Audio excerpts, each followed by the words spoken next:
I think we have some good matchups in this game. Go ahead, Ruben, and then Dave Zingaro. Hey, Jim, thanks for your time. Uh, I guess we've touched on this earlier, but are there more unknowns to you than in other years going into Sunday, as far as your younger players mainly who haven't played in preseason and the other new guys? Yeah, I think I'd even layer that a little bit more with uncertainty of having zero exposures to a new staff. You do have a track record of Coach Rivera and Coach Turner, Coach Masco at Carolina, but a little bit like I just said with Slay, what they did last year might not be exactly what they're going to do this year. And usually, you have some ideas based on last year, and then you sort of confirm or disprove those things through the preseason. And there's always a little bit of uncertainty in that opener because teams, don't show certain things in the preseason or whatever. But just having zero preseason games, it's unusual. It harkens back to colleges when you're playing an unfamiliar opponent in the opener. So I think that, there's that. They have maybe a little bit of advantage on us because we have a, 4-year body of work. Even though I'm sure, they expect us to do some different things, we expect them to do some different things.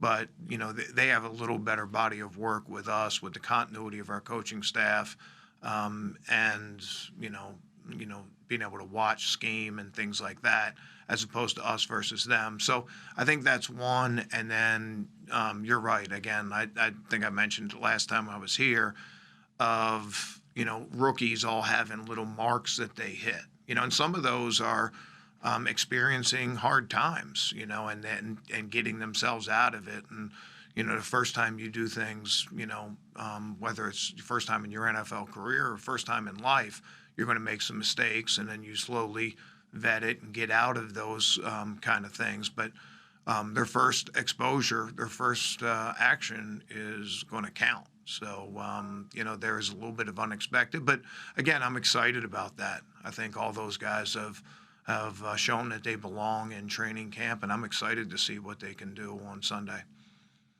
Go ahead, Dave, and then Paul Domowitch. Hey, Jim, the loss of Will Parks, how big of a loss is that? It seemed like you were planning on using him quite a bit. And where do you go from here? How different does the defense look, and who takes that role? Well, I'd rather not go into how we're going to play our personnel. Just for the same reasons I just mentioned. It's no sense giving Washington any idea who we're going to plug into different roles, how we planned on using them, and things like that. We just hold all that stuff until Sunday. It was disappointing to lose Will. He was a good addition for us in the offseason. He was a young veteran player, played with a lot of physical toughness, and also, brought some spirit to us. So we'll feel his loss, but we have plenty of guys that can make up for whatever roles we had in mind. Paul, and then Les. Yeah, Jim, I wanted to ask you about the rookie they're probably going to start at running back, Antonio Gibson. Obviously, you don't have any preseason tape of this kid, so you got to go by his college tape when he was essentially a slot receiver. Your thoughts on him and the challenge that he and his receiving skills and speed present to your linebackers? Yeah, I wouldn't necessarily think that he was just a slot receiver last year because he did get running back snaps, and we did go back and watch, the way he played last year at Memphis. He's a little bit different than some of these other guys that have been that running back / wide receiver, because generally there may be a little bit on the lighter side and things like that. This guy is a 6 foot, 230-pound type guy with explosive straight line speed. So, we have to respect him whether he's lined up at the running back position or lined up at a wide receiver position. And when he is in the open field, we're gonna have to do a good job tackling and maybe even gang tackling, because we're not talking about a 180-pound guy or 190-pound guy. We're talking about a guy that's, probably around 230 pounds on Sunday, and has the speed if he can make you miss to go to distance, but also could, use his power and try to run guys over. So he's a little bit different, but we would expect, him to certainly have a big role. And, we're sort of just speculating of how they would use him, but, we'll figure it out on Sunday.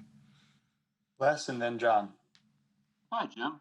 Well, I was Hey. going to ask you about the defensive end rotation, but I guess that wouldn't be a Yeah, very probably not going to productive talk thing about that. to do. So I will move on.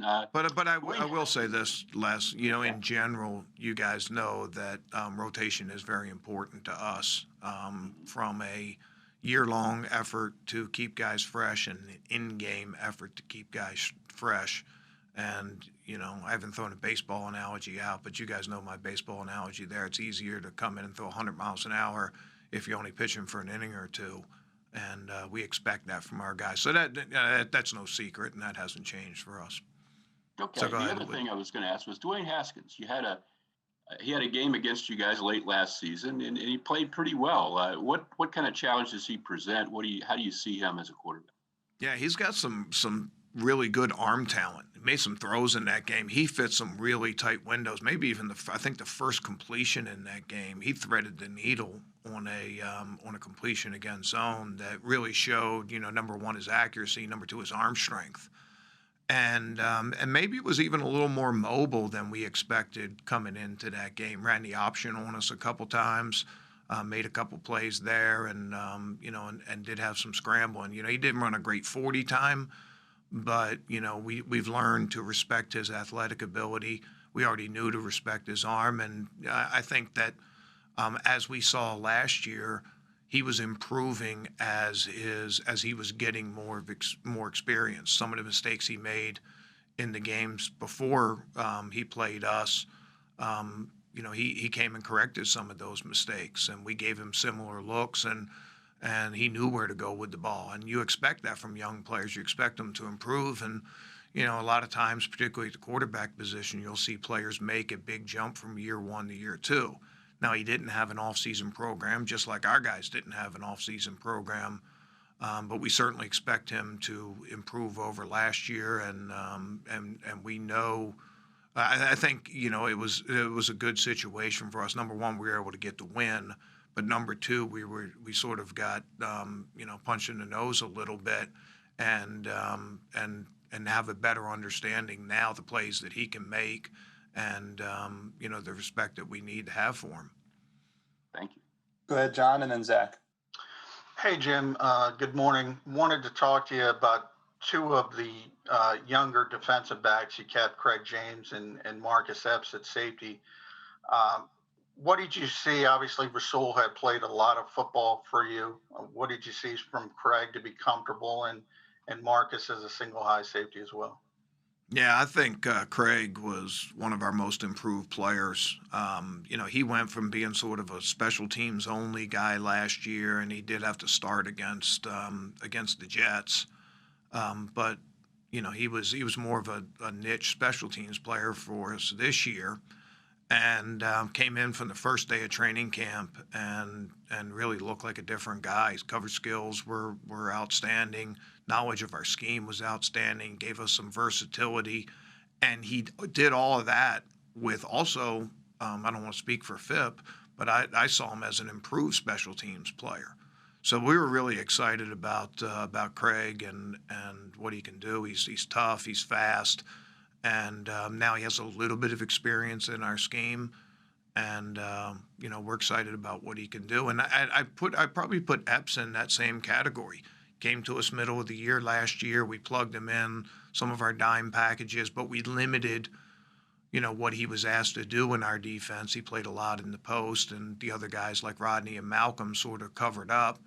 But with the whole, gaining some experience last year, and just adding another year in the same system from the very first day of training camp, not only was he improved mentally, and he's been always good that way, but just understanding and the little intricacies.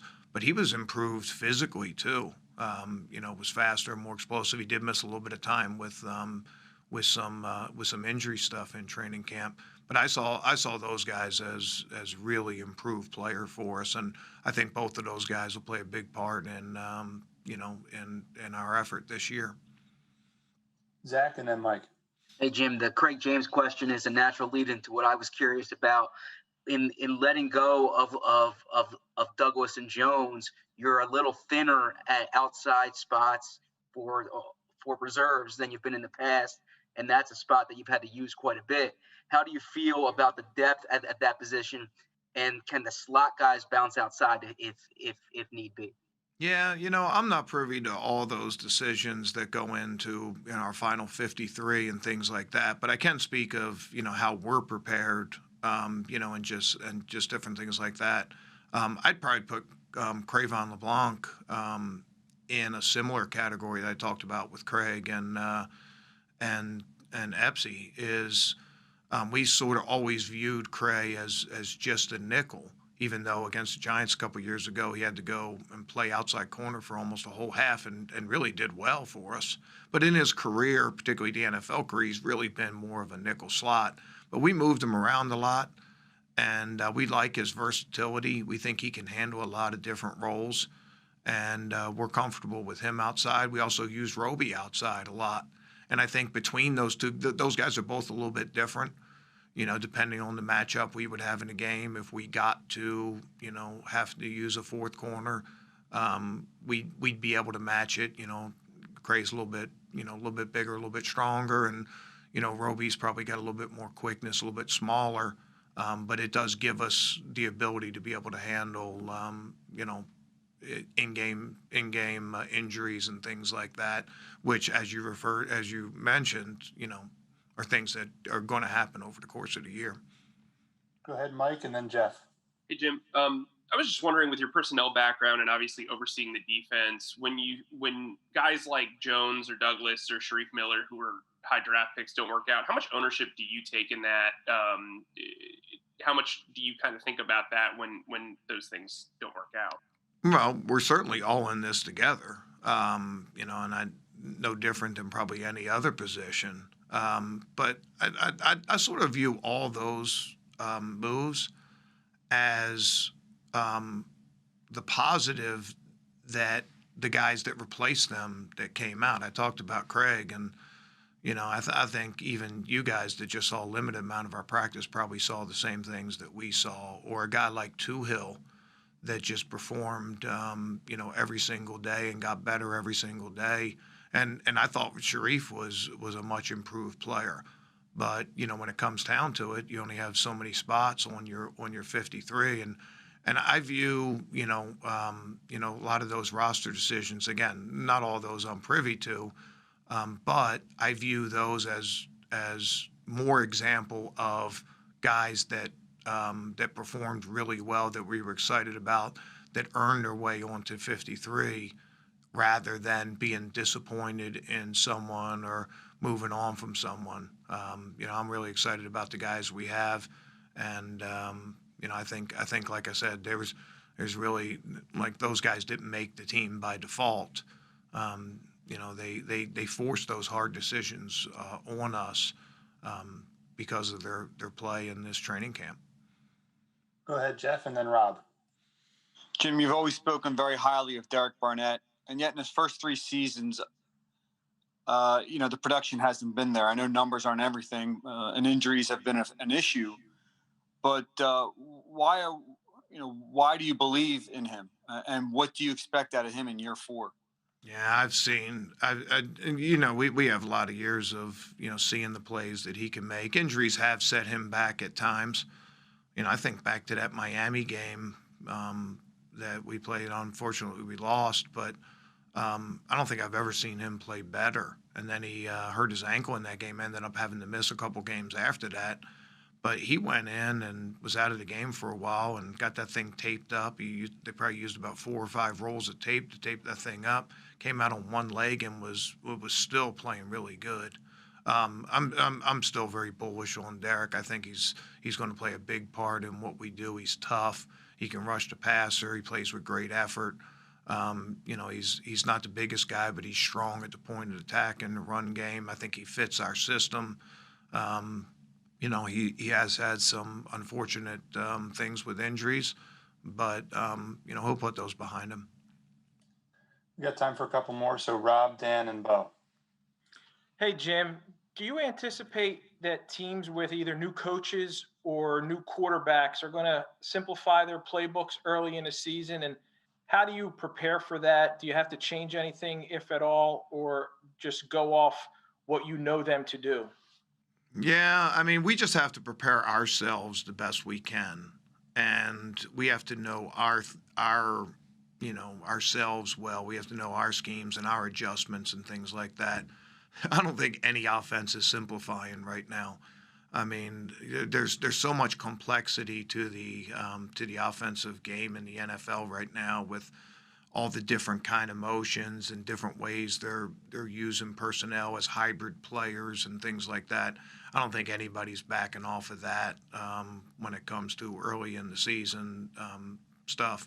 I think it's up to us to sort of be us, as good as we can be, as opposed to just going too much, particularly early in the season, off of what we think might happen. Go ahead, Dan and Bo. Jim, you mentioned Hill a little bit earlier. Howie mentioned him as a guy that really had an uphill battle to a roster spot during camp. What did you see out of him, and what does he do well, and what can he bring, to the 53 right away? Yeah, from the time he got here, he did nothing but improve. He did nothing but do things exactly the way he was coached to do them. And you saw that in his, in the productivity that he had. He like I said, he looked different at the end than he did at the beginning, and I really liked that. I really respected that. Very rarely made mistakes, and if he did make a mistake, he was quick to correct it. He played with a lot of energy, and brings some size and some speed to that position, some length and some speed. Really earned his way onto our team this year. Hey Jim, what is given that you haven't had actual games, what is a realistic learning curve expectation for Jalen Mills at the new position? I mean, we're not going to grade on the curve for this game. I mean, it's going to go down as either a win or a loss. So, that's the only thing that we really concern ourselves with. There's nobody being graded on the curve because they're new to a position. It's a little bit like some of those rookies we talked about. Yeah, you don't have a lot to go on, but when they go out and play, they're going to have to perform because we got to win the game. Jalen's a little bit different because he's been here for 4 years, and he's been exposed to a lot of the things that we do. We know him personally. We know what he brings. He's played a different position, but I think he's in a completely different position when it comes to the rookies. And and Jalen has proved a playmaker in the secondary force, and we're excited about what he can bring, particularly to the coverage aspect of what we can do. It gives us a lot of flexibility, and I think he fits what we do really well. I think the biggest thing is his knowledge of what we do. He's always been a hardworking guy and a detailed guy, but he's it's different than a guy like Rodney, who's been 4 years playing that position. But he's really impressed us with not just learning the position, but learning all the ins and outs and things like that. And I think we'll have less startup cost when it comes to a guy like Jalen than other guys who are, it's their first rodeo. Thanks, Coach. Okay, guys.